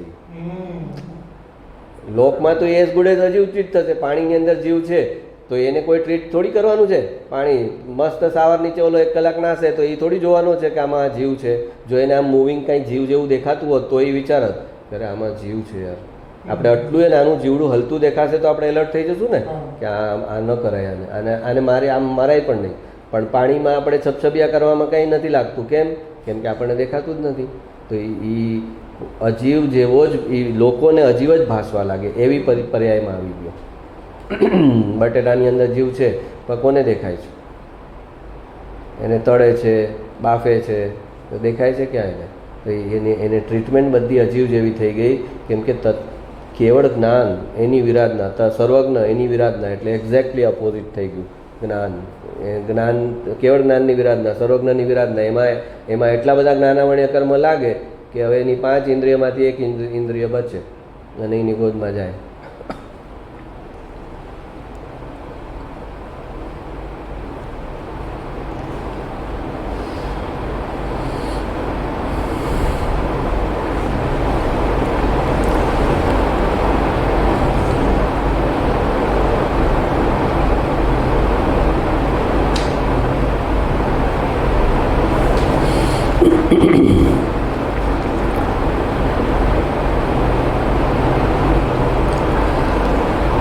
વિદ્વાન પાસેથી સિદ્ધાંત બોધ મળી શકે, ભક્ત પાસેથી ઉપદેશ બોધ મળી શકે. સિદ્ધાંત બોધ અને ઉપદેશ બોધનો સુમેળ જ્ઞાની પાસે જ હોય છે. હા, વિદ્વાન જે છે, શાસ્ત્રોનો અભ્યાસી છે, બધા નિશ્ચય નયના અને બધા શાસ્ત્ર વાંચ્યા છે, તો એ બધા સિદ્ધાંતો સમજાવી શકે. ક્રમબદ્ધ પર્યાયનો સિદ્ધાંત, નિશ્ચય વ્યવહાર, ઉપાદાન નિમિત્ત, એ બધા સિદ્ધાંતો સમજાવી શકે વિદ્વાન. અને ભક્ત પાસે ઉપદેશ બોધ હોય, એ રાગદ્વેષ નહીં કરવાના, ખોટું નહીં બોલવાનું, ક્રોધ નહીં કરવાનો, આ બધા ડૂઝ અને ડોન્ટ્સ મળી શકે ભક્ત પાસેથી. પ્રેમથી રહેવાનું, સમર્પણ ભાવથી રહેવાનું. જે કૃપાળુ દેવોલા ક્યાં કબીરનો સત્સંગ ચાલતો તો એમાં મોકલવાનું કીધેલું ને સૌભાગભાઈને એને કે તમે જાજો ત્યાં, અને ત્યાંથી એ લોકોનું ગુરુ ભક્તિ, પ્રેમ, સમર્પણ, સાધર્મી વાત્સલ્ય આ બધું શીખીને આવજો કે એ લોકોને કેવી ગુરુ ભક્તિ છે, કેવું સમર્પણ ભાવ છે, સાધર્મી પ્રત્યે કેવો વાત્સલ્ય છે, એ બધા એ લોકોના ગુણ છે. એ તમે એની પાસેથી શીખીને આવજો. તો એ આ વિદ્વાન પાસેથી આ ઉપદેશ બોધ મળી શકે, ભક્ત પાસેથી ઉપદેશ બોધ મળી શકે. તો ત્યાં કબીરનો જે સત્સંગ હતો એમાં આ ભક્તિનું માહોલ હતું, પણ એમાં એકચ્યુઅલ તત્વના સિદ્ધાંત ખબર નહોતા.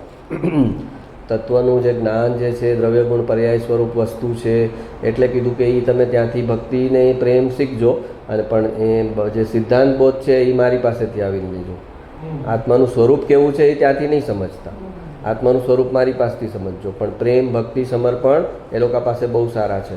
હા, એટલે એક પ્રકારે પાત્ર જીવ છે, આગળ ઉપર એને આ તત્વનો બોધ મળશે તો એ લોકોનું પરિણમન તરત રાઈટ ડાયરેક્શનમાં થઈ જશે. સિદ્ધાંત બોધ અને ઉપદેશ બોધનો સુમેળ જ્ઞાની પાસે જ હોય છે. તો સિદ્ધાંત બોધ બી સમજાવી શકે અને ઉપદેશ બોધથી પણ સમજાવી શકે. ઉપદેશ બોધમાં ડૂઝ અને ડોન્ટ્સ પણ આપી શકે અને સિદ્ધાંત બોધથી અકર્તા પણ સમજાવી શકે કે તું અકર્તા છો. દ્રવ્ય ગુણ પર્યાય સ્વરૂપ વસ્તુ આખી અકર્તા છે.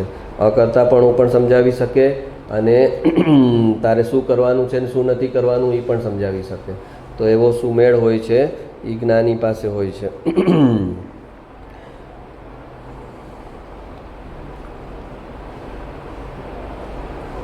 માનાર્થી કદી પણ મોક્ષાર્થી થઈ શકતો નથી. માનાર્થી માન ન હોત તો મોક્ષ થઈ જાત એમ કૃપાળુદેવનું વાક્ય છે ને કે માન ન હોત તો અત્યારે જ મોક્ષ થઈ જાત. કેમ કે માન કરે છે એટલે કે હું કાંઈક છું, હું કાંઈક ઊંચો છું ને બીજા કંઈક નીચે છે. હા, એટલે એણે બધા જ જીવો એક સરખા છે એ ન સ્વીકાર્યું. એટલે એને દ્રવ્ય દ્રષ્ટિ માનવાળાને દ્રવ્ય દ્રષ્ટિ થઈ જ ન શકે કે બધા જ જીવો દ્રવ્ય દ્રષ્ટિથી સમાન છે. એ એની નજરમાં આવી જ ન શકે. કેમ કે એ માન કરે છે શેનાથી? પોતાની પર્યાયમાં કંઈક કોઈક પોઈન્ટે ઉપર છે. એ પોતાની પર્યાયમાં કોઈક પોઈન્ટ પૈસાથી ઉપર છે, દેખાવથી રૂપથી ઉપર છે, બીજા કોઈ ગુણોમાં ઉપર છે. તો એનાથી એ પોતાને ઊંચો સમજે છે. એટલે એની દ્રષ્ટિ ક્યાં છે? માનાર્થીની દ્રષ્ટિ ક્યાં છે? પોતાની પર્યાય પર. પોતાની પર્યાયને જુએ છે અને સામેવાળાની પર્યાયને જુએ છે. સામેવાળાના કપડાને જુએ છે કે આણે તો નોન બ્રાન્ડેડ પહેર્યા છે કપડાં, જીન્સ તો આનું 1000 રૂપિયાનું હશે અને મારું જીન્સ તો લિવાઇઝનું છે તો 15,000નું છે. હા, તો શેનાથી ઊંચો સમજે છે પોતાને? પર્યાયથી. તો એટલે માનાર્થી કદી પણ મોક્ષાર્થી થઈ ન શકે. કેમ કે એની દ્રષ્ટિ પર્યાયથી હટી જ ન શકે. હા, જરાક પોતાથી કોઈ આગળ આવી જશે તો એ પોતાને ઉપર કરી લેશે. પોતે 15,000નું પહેરવું હશે ને ઓલો સામેવાળો 25,000નું પહેરીને લેશે ને તો પોતે 30,000નું લઈ આવશે કે આપણે આ ઝંઝટ ન જોઈએ, આપણાથી કોઈ આગળ કેમ થાય. તો મોક્ષાર્થી થવું હોય એણે તો લોએસ્ટ ઓલામાં બેસી જવું પડે. લોએસ્ટ જે ટ્રેનમાં જેલ્લામાં છેલ્લો ક્લાસ હોય ને એ ક્લાસમાં એને ટ્રાવેલિંગ કરવું પડે કે ભાઈ ફર્સ્ટ ક્લાસ, સેકન્ડ ક્લાસ અને પેલો જનરલ ક્લાસ, કે જનરલ ક્લાસમાં રહેવાનું. જનરલ ક્લાસથી નીચે કોઈ જઈ જ ન શકે ને. છેલ્લામાં છેલ્લી પાટલી પર બેસવાનું, એમાંથી ત્યાંથી કોઈ ઊભું જ ન કરે. લાસ્ટ રોમાં જે છેલ્લું લેવલ હોય ત્યાં જ બેસી જવાનું. એટલે એનાથી ઉપર આપણે પડવાનો ડર જ નહીં. ઉપર બેસો તો પડવાનો ડર રહે ને. જે નીચે છે જમીન પર જ બેસી જવાનું, ત્યાંથી પડવાનો ડર જ નહીં. એટલે મોક્ષે જનાર પોતે વિનમ્રતામાં, નમ્રતામાં, વિનય વિવેકમાં એમાં આગળ રહે અને આ બધી લૌકિક ભાવો છોડતો જાય, માન છોડતો જાય. અને માન ન છોડે. માન એક ગુણ એવો છે કે એટલે હવે પોતાના કોઈ પણ દોષનો સ્વીકાર નહીં કરે. કેમ કે માન આડે આવશે વચ્ચે તો દેખાડશો એને દોષ જોઈ નહીં શકે પોતાના. કેમ કે એનું માન વચ્ચે આવશે તો એ શું કરશે? એને દોષ બતાવશે કોઈ તો એને એ બતાવનારાને છોડી દેશે. માનાર્થી શું કરશે? એને કોઈ દોષ બતાવશે તો એ પોતે માનનું કામ છે પોતાના દોષનું પ્રોટેક્શન કરવાનું. માન એક એવો અવગુણ છે કે બાકી બધા અવગુણનું પ્રોટેક્શન કરે છે. માન ન હોય તો એ અવગુણ સ્વીકારી શકે કે મારામાં દોષ છે, પણ માન એવો અવગુણ છે કે બાકી બધા અવગુણોને હાઈડ કરશે, બાકી બધા અવગુણોને પ્રોટેક્ટ કરશે. ના ના, મારામાં આવું કંઈ છે જ નહીં, ના ના મને આવું કંઈ હતું જ નહીં, મારા મનમાં આવું હતું જ નહીં. બધા પાપ કરી લેશે, બધી અનીતિ કરી લેશે અને છતાં કહેશે મારા મનમાં આવું હતું જ નહીં, મારા ઇન્ટેન્શનમાં આવું હતું જ નહીં. તો એ માન જે છે એને એના દોષ સ્વીકાર કરવા નહીં આપે અને દોષ સ્વીકાર ન કરી શકે એ મોક્ષના માર્ગમાં આગળ જઈ જ ન શકે. મોક્ષનો માર્ગ છે એ નિર્દોષ થવાનો માર્ગ છે. એક એક દોષને ટાળતા જવું એ મોક્ષનો માર્ગ છે. અને હવે એ દોષ જ જોઈ ન શકે અને દોષ બતાવનારને જ એ છોડી દે.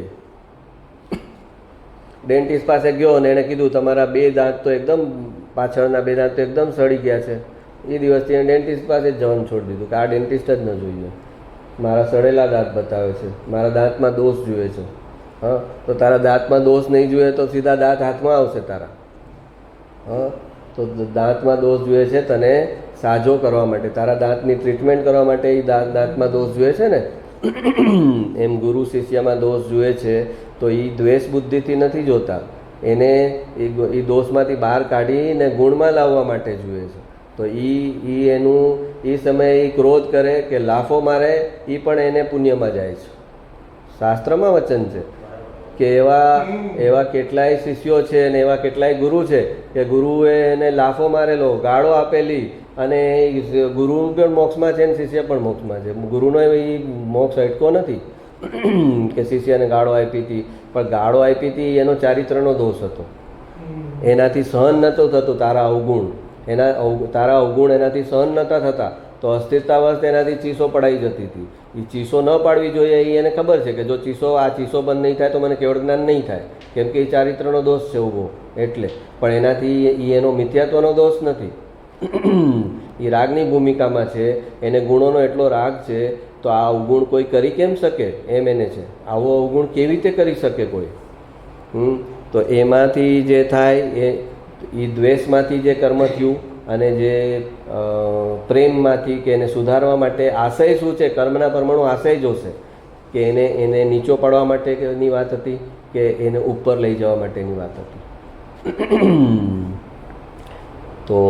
તો એના આશય પ્રમાણે એને પુણ્ય બનશે. ગુરુએ શિષ્યમાં દોષ જોયો તો કે દોષ આપણા આમ તો શાસ્ત્રમાં એમ કે કોઈના દોષ નહીં જો. હવે ગુરુ પણ એ જો રૂલ ફોલો કરે કે કોઈના દોષ નહીં જો તો શું થાય? હા, તો ગુરુ પર એ રૂલ લાગુ ન પડે કે દોષ ન જો. ગુરુ તો જેટલા દોષ જોઈએ એટલું એનું પુણ્ય બને. હા, કે દોષ જોઈને બતાવે કે આ ભાઈ આ જો ભાઈ તને આ પ્રોબ્લેમ કરશે આગળ, આ પુણ્ય છે ને એટલે તું બચેલો છે આ દોષમાં, આ પુણ્ય પૂરું થશે એટલે આ દોષનું તને ભયંકર કિંમત આવશે, આ છોડી રહેજે. એ તને સાચું ગાઈડન્સ આપ્યું ને એનું તો એના એકાઉન્ટમાં પુણ્ય જમા થઈ ગયું.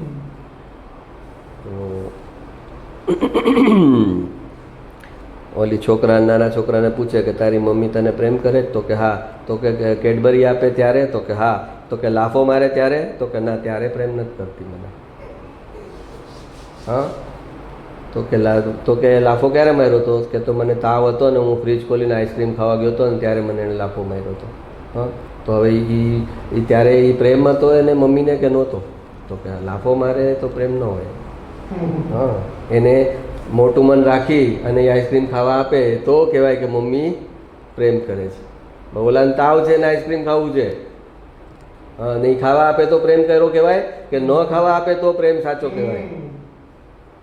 તો એણે એની પોતાની દ્રષ્ટિ બદલવી પડશે કે એની અંદર જો પ્રશંસા મને મળતી રહે, ચાપલુસી મારું કરતું રહે કોઈ, અને મારા ગુણોની પ્રશંસા કરતું રહે, એવી ફ્લેટરિંગ કરતું રહે, બટરિંગ કરતું રહે, એવું જો ભાવ એનો રહેશે ને તો આવતા જન્મમાં એને કુગુરુ ભટકાશે, જે એને મોઢા પર સાચી વાત કહેશે જ નહીં. એને પ્રશંસા કરતા રહેશે અને એને ઊંધે રસ્તે લગાવી દેશે. તો એ કુગુરુને ખબર છે કે મારે શું કામ એના દોષ કહીશ તે વયો જશે તો મારે એટલી સંખ્યા ઓછી થઈ જશે, મારા શિષ્યની સંખ્યા ઘટી જશે. હા, તો દોષ કોણ કહી શકે? જેને એ ફિકર નથી કે મારા શિષ્ય ઘટશે કે વધશે ત્યારે એ દોષ કહી શકે. નહીંતર એ દોષ જ ન કહી શકે. મારું કે સાચવીને બેસું ને એનું એ જાણે મારે શું કામ, મારે તો સંખ્યા કરવી છે ભેગી. તો સાચા ગુરુ આગળ માનને પોષણ ન મળે, અને જે માનાર્થી હોય એને એ બહુ કડવું લાગે અને એ સહન ન કરી શકે તો વયો પણ જાય. તો એ વયો પણ જાય એના માટેની તૈયારી હોય ગુરુને કે વયો જાય તો પણ વાંધો નહીં, પણ હું એને હું મીઠું ઝેર નહીં પીવડાવું.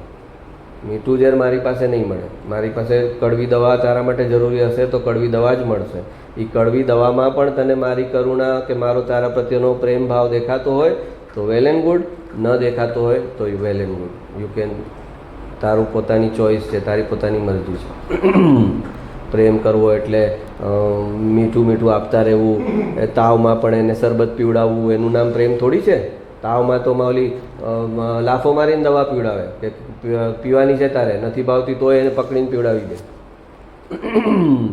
ડૉક્ટર નાના છોકરાને ઇન્જેક્શન મારે તો આ 2 જણા પકડે ને એને ઇન્જેક્શન મારી દે તો કે આ તો પ્રેમ ન કહેવાય. પ્રેમ એટલે શું? પ્રેમ એટલે એનું અહિત થવા નહીં દઈએ. તારું અહિત અમે થાય એવી કોઈ પણ ચીજની અનુમોદના નહીં કરીએ. અહિત થતું હશે એવી કોઈ પણ ચીજમાં હામી નહીં ભરીએ. એનું નામ પ્રેમ છે. પછી તને કડવું લાગે કે મીઠું લાગે એ તારો પ્રશ્ન છે, પણ અમારા આશયમાં એમ જ રહેશે કે તારું અહિત અમે થવા નહીં દઈએ.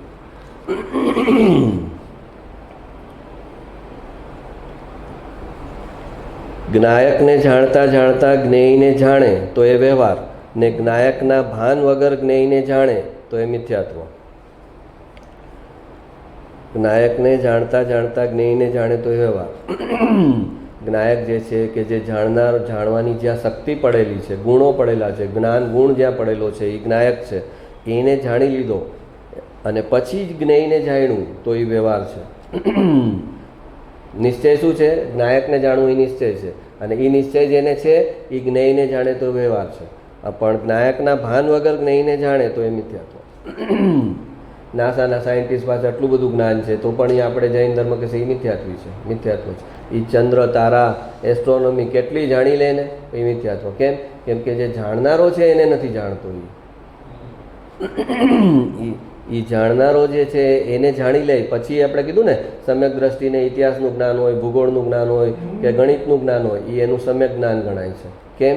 કેમ કે એ જાણનારાને જાણે છે એટલે હવે જે જણાશે એમાં એને એકત્વ નહીં થાય, એમાં એને મમત્વ નહીં થાય, એમાં એને કર્તૃત્વ નહીં આવે કે આ મેં જાણ્યું, અને એનું એને ભોક્તૃત્વ નહીં આવે. એ જ્ઞેય નહીં ભોગવશે નહીં. એ પોતાના જ્ઞાન સ્વભાવને જે ભોગવે છે એ જ્ઞેયને નહીં ભોગવે, અને જે જ્ઞાન સ્વભાવને નથી ભોગવતો એ જ્ઞેયને ભોગવશે, અને જ્ઞેયને ભોગવશે એટલે એ મિથ્યાત્વ.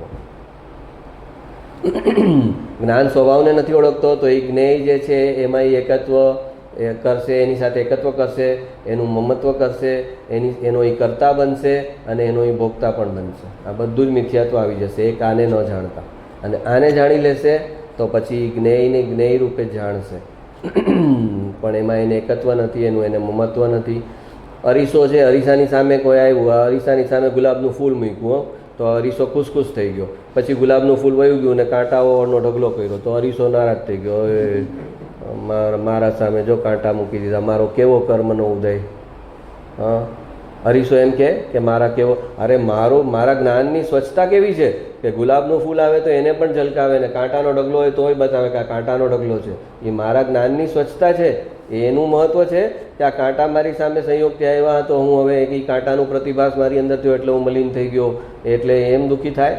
તો કે મારા જ્ઞાનની સ્વચ્છતા એવી છે કે આનું અવગુણ મને દેખાય છે, આનું ગુણ મને દેખાય છે, આના ગુણની શું એને આગળ ઇનામ મળશે એ દેખાય છે, આના અવગુણ્યાને શું સજા પણ ભોગવવી પડશે આગળ ઉપર એ દેખાય છે. એ મારા જ્ઞાનની સ્વચ્છતા છે એટલે દેખાય છે, અને એ સ્વચ્છતા જે છે એનું મહત્ત્વ છે. તો એ જેણે જ્ઞાનને જાણ્યો છે, જ્ઞાયકને જાણ્યો છે, એ જ્ઞેય પ્રત્યે તટસ્થ હશે. એ ગુણ પણ કહેશે કે આ ગુણ છે, એ પણ કહી દેશે અવગુણ છે, એ પણ કહી દેશે અવગુણ છે. આ તને 4 ગતિમાં પરિભ્રમણ કરાવશે. આ શ્રદ્ધાનો દોષ છે, અને આ ચારિત્રનો દોષ છે, અને આ નિર્દોષતા છે. બધી ચીજ બતાવશે કે અરીસો કોઈ ચીજ, અરીસોને એને પોતાને કોઈ એજન્ડા નથી કે આને રિફ્લેક્ટ કરું ને આને રિફ્લેક્ટ ન કરું. અરીસો બધું જ રિફ્લેક્ટ કરશે. એજન્ડા કોણ બનાવે? કે જેને કંઈક એન્કેશ કરવું હોય એ બતાવે કે આ રિફ્લેક્ટ ન થાય, આના અવગુણ ન દેખાણું અને આના ગુણ જ દેખાણું ખાલી. કેમ કે મારે એની પાસેથી કાંઈ લેવું હોય તો કરવું પડે ને એમ. એના અવગુણ ન દેખાણું. કેમ કે મારે ઓલો તમને કંપનીમાં ઓર્ડર આપતો હોય તો તમે એમને કહો છો, એને મળો ને એના મોઢામાંથી વાસ આવતી હોય તમાકુની, તો તમે એને કહો કે ભાઈ બસ કાંઈક બધું મીન્ટ કાંઈક તો લ્યો, તમે મોઢામાંથી બહુ વાસ થાય. એમ કહો તમે દર મહિનાનો 25 લાખનો ઓર્ડર આપતો હોય, 5 લાખનો ઓર્ડર આપતો હોય તો ના, એનું તમે બધું સહન કરો છો કેમ કે એની પાસેથી લાભ છે. એટલે કહે છે ને કે આપણો ક્રોધ બહુ વેલ કંટ્રોલ્ડ છે. આપણો ક્રોધ, આપણે કોના પર ક્રોધ કરવો એ આપણા જ્ઞાનમાં ખબર છે. આપણે કેટલો ક્રોધ કરવો એ આપણા જ્ઞાનમાં ખબર છે. ક્યાં ક્રોધ ન જ કરવો એ પણ આપણને ખબર છે. હા, તેનો મતલબ શું થયો કે જ્ઞાનને ખબર છે કે અહીંયા ક્રોધ કરીશ તો મારું અહિત છે, તો એ ક્રોધને રોકી લે છે. એનો મતલબ કે ક્રોધને રોકી શકવાની ક્ષમતા તારી અંદર છે. તો હવે તું એમ સમજી લે કે હું કોઈ પણ ઉપર ક્રોધ કરીશ એ મને નુકસાન કરતા છે, તો તું એ ક્રોધને રોકી શકે છે. એક 25 લાખનો ઓર્ડર આપતો એ ઓફિસર પર તું ક્રોધ નથી કરતો કે એ ક્રોધ કરવામાં મારું અહિત થશે, મારા હાથમાંથી પાર્ટી વહી જશે, કંપની વહી જશે, મને ફાઇનાન્શિયલી આટલી નુકસાની થઈ જશે, તો અહીંયા ક્રોધ ન કરું. તો તારો વિવેક ત્યાં આવે છે કે અહીંયા ક્રોધ ન કરાય. હા, તો જો તને એમ લાગી જાય કે આ ક્રોધ, માન, માયા, લોભ, આ 4 કસાઈ જે છે એ મને 4 ગતિમાં પરિભ્રમણ કરાવનારા છે અને મારું અહિત કરનારા છે, તો એને રોકવાની શક્તિ તારી અંદર છે. તું ત્યાં રોકે છે તો અહીંયા રોકી શકે છે. ઓલું અહિત જુએ છે તો તું રોકે છે ને, તો તને આ ભવબ્રહ્માંડનું અહિત દેખાય તારું તો અહીંયા પણ રોકી શકે, પણ તને એ દેખાતું નથી. ત્યાં તને થાય મારે કસાય થઈ જ જાય છે, કસાય રોકાતા નથી.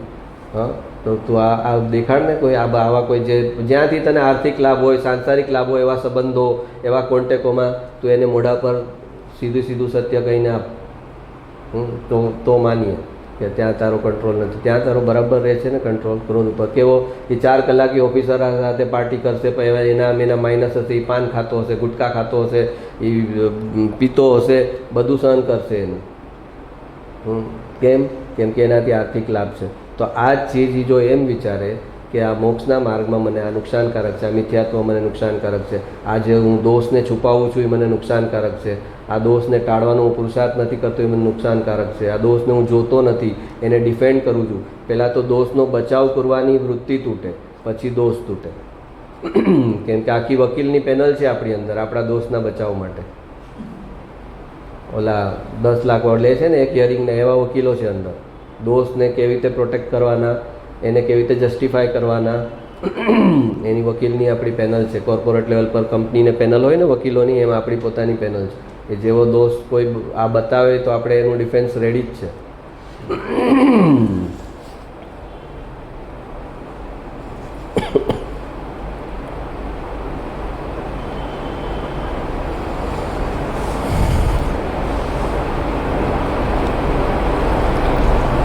દોષનો બચાવ કરે એ દોષથી ક્યારેય મુક્ત ન થઈ શકે.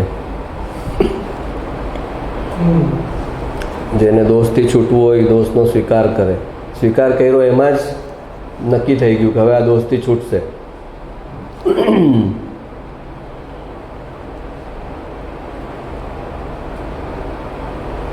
નિમિત્તાધીન દ્રષ્ટિ એટલે જ મિથ્યાત્વ. નિમિત્તાધીન દ્રષ્ટિ એટલે કે નિમિત્તથી મારું કાર્ય થશે, એનું નામ નિમિત્તાધીન દ્રષ્ટિ. એટલે કે છોકરો 10th આવે અને વિચારે કે આ રેપ્યુટેડ ક્લાસ ક્યાં છે, તો કે મહેશ ટ્યુટોરિયલ. તો કે બસ મહેશ ટ્યુટોરિયલમાં મને એડમિશન મળી જાય ને એટલે મારું કામ થઈ ગયું. હા, મહેશ ટ્યુટોરિયલમાં હું પહોંચી જાઉં ને તો બસ પછી મારી સેફટી. એનું નામ નિમિત્તાધીન દ્રષ્ટિ. મહેશ નિમિત્ત ઊંચામાં ઊંચું ગોતવું એ અલગ વસ્તુ છે, અને નિમિત્તાધીન દ્રષ્ટિ કરવી એ અલગ વસ્તુ છે. જ્ઞાન બતાવે કે આની પાસેથી જાઉં, આ મહેશ ટ્યુટોરિયલમાં જાઉં તો બધા અત્યાર સુધીનો રેકોર્ડ છે કે સારું ટીચિંગ છે, સારું ભણાવે છે, સારી નોટ્સ આપે છે, તો એમાં મને ફાયદો થાય, એમાં જાઉં તો એ જ્ઞાનનો વિષય થયો. પણ એમાં જવા માત્રથી મારું કલ્યાણ થઈ જશે, પછી મારે કોઈ મહેનત જ નહીં કરવી પડે, મારે ઘરે આવીને કંઈ ભણવું જ નહીં પડે, એની મેળે કામ થઈ જશે, એમ વિચારે તો નિમિત્તાધીન દ્રષ્ટિ. અને નહીંતર જ્ઞાનથી એને ઉત્કૃષ્ટ નિમિત્ત પાસે જ જાય. માણસ જ્ઞાન તો બતાવે છે કે આ ઉત્કૃષ્ટ નિમિત્ત આ છે, એની પાસે જા. તો એવી રીતે દેવગુરુ શાસ્ત્ર ઉત્કૃષ્ટ હોય એ જ્ઞાન બતાવે કે અહીંયા આગળથી મારું કલ્યાણ થશે. પણ નિમિત્તાધીન દ્રષ્ટિ એટલે કે હવે ગુરુ પાસે, સાચા ગુરુ પાસે પહોંચી ગયા એટલે જ મારું કામ થઈ જશે. હવે તો અમે સમ્યક દર્શન તો ગુરુને જ સોંપ્યું છે, એ જ અમારું સમ્યક દર્શન કરશે. એનું નામ નિમિત્તાધીન દ્રષ્ટિ કરી કહેવાય. અને નિમિત્તાધીન દ્રષ્ટિ કરી એ મિથ્યાત્વ થઈ ગયું. ઉત્કૃષ્ટ નિમિત્તને ઓળખીને એની પાસે જવું એ જ્ઞાન થયું. અને એની પાસે જવા માત્રથી કાર્ય થઈ જશે એમ સમજવું એ નિમિત્તાધીન દ્રષ્ટિ થઈ, એટલે એ મિથ્યાત્વ થયું.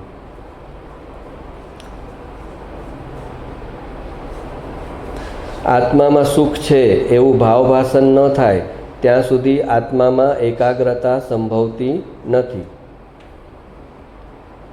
આત્માનું ધ્યાન કરવું છે, આત્મામાં એકાગ્રતા કરવી છે, તો એની પહેલાં એ કહે છે કે તને એનું ભાવભાષણ થવું જોઈએ કે સુખ આત્મામાં છે. એની શ્રદ્ધામાં એમ છે સુખ સંસારમાં છે, સુખ બહારના સંયોગોમાં છે, સુખ સંબંધોમાં છે. અને હવે આત્મામાં એકાગ્રતા કરવા જશે તો ક્યાંથી થશે? તો એને પહેલાં આત્મામાં સુખ છે એવું ભાવભાષણ થવું પડે કે સુખનો ગુણ છે આત્મામાં, અને એ સુખના ગુણનું જ્યારે પરિણમન થાય છે ત્યારે સુખનો અનુભવ થાય છે. તો એનું ભાવભાષણ કરે તો પછી એને એમાં આત્મામાં જ એકાગ્રતા છે. મને ખબર છે કે અહીંયા મારું સુખ છે એમ શ્રદ્ધામાં આવી જાય તો હવે ઉપયોગ ક્યાં જશે? જે તરફ સુખ એને નક્કી કર્યું છે શ્રદ્ધાએ કે અહીંયા સુખ છે, તો ઉપયોગ ફરીને અહીંયા જ આવશે, ફરીને પોતા તરફ આવશે ફરી. અને શ્રદ્ધામાં નક્કી કરેલું છે કે ઉપયોગ સુખ જે છે એ પરમાં છે, તો ઉપયોગ પરમાં જાય છે, ઓટોમેટિક છે, ઓટોમેટિક સાયન્સ છે. તારો ઉપયોગ પરમાં કેમ જાય છે? કેમ કે તારી શ્રદ્ધામાં પડેલું છે કે ઉપયોગ સુખ જે છે એ પરમાં છે, સુખ જે છે એ બહારથી આવશે, સુખ જે છે એ સંયોગથી આવશે. તો હવે એ સંયોગને તું ક્રિએટ કરવા માગે છે કે આવા સંયોગ થશે તો હું સુખી થઈશ. તો એ સંયોગોને હવે આ સંયોગો બનાવવા માટે શું જોશે? એ બધું બહાર ચાલે છે. તો એવું ભાવભાષણ તને જ્યારે થઈ જશે કે સુખ જે છે એ આત્માનો ગુણ છે અને સુખ મારી અંદરથી આવી શકે, બહારથી હું સંયોગોમાં કેટલાય ફેરફાર કરું એનાથી સુખ ન આવી શકે, સુખ અંદરથી હશે તો અંદરનું જેને સુખનું પરિણમન છે એ પછી આરોપિત કરીને બહારના સંયોગો પણ ઉપર કહેશે.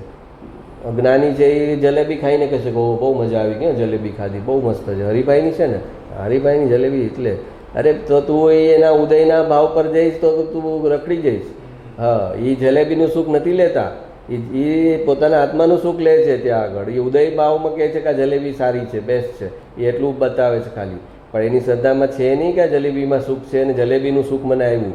પોતાના જે એક વ્યક્તિ પોતે અંદરથી જ ખુશખુશાલ હોય તો પછી બહારની કોઈ પણ ચીજ પર આરોપિત કરીને કહી દેશે કે હા અરે બહુ મજા આવી ગઈ, અંદરથી જ પોતે સુખી છે, અંદરથી જ પોતે ખુશ છે. આ પછી તમે કે લોનાવાલા ગયા તો ઘરે બહુ મજા આવી ગઈ લોનાવાલામાં, હા પણ ઘરમાં પણ એવા જ સુખી હોવાના હતા. લોનાવાલા જવાનું કેન્સલ થાય તો એ તને નથી ખબર. લોનાવાલા જઈને સુખી થયા એ તું જુએ છે, પણ લોનાવાલાનું કેન્સલ થઈ જાય ને ઘરમાં રહે તો પણ એ પોતાની મસ્તીમાં હતા અને પોતાના સુખમાં હતા. એ ત્યાં કહેતા નથી, લોનાવાલા પર ઉદયનું આરોપિત કરી નહીં કહે છે કે આ લોનાવાલા ગયા ને એટલે મજા આવી ગઈ. પણ એમ તું લઈશ ને એટલે કીધું કે જ્ઞાનીનો ઉદયથી માપીશ તો તું થાપ ખાઈ જઈશ, તો તને તાળો નહીં મળે.